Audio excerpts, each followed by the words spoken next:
How to enable circle to search on Samsung Z Fold 6.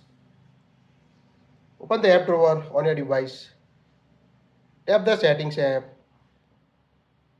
Now scroll down. Tap on a display. Scroll down. Tap on a navigation bar.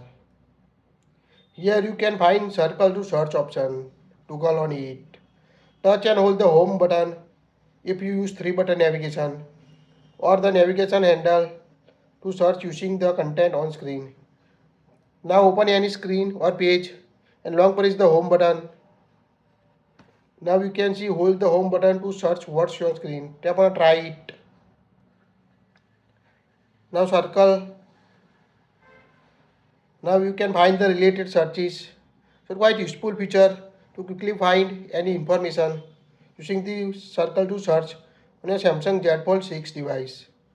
That's it. If you like it, share it.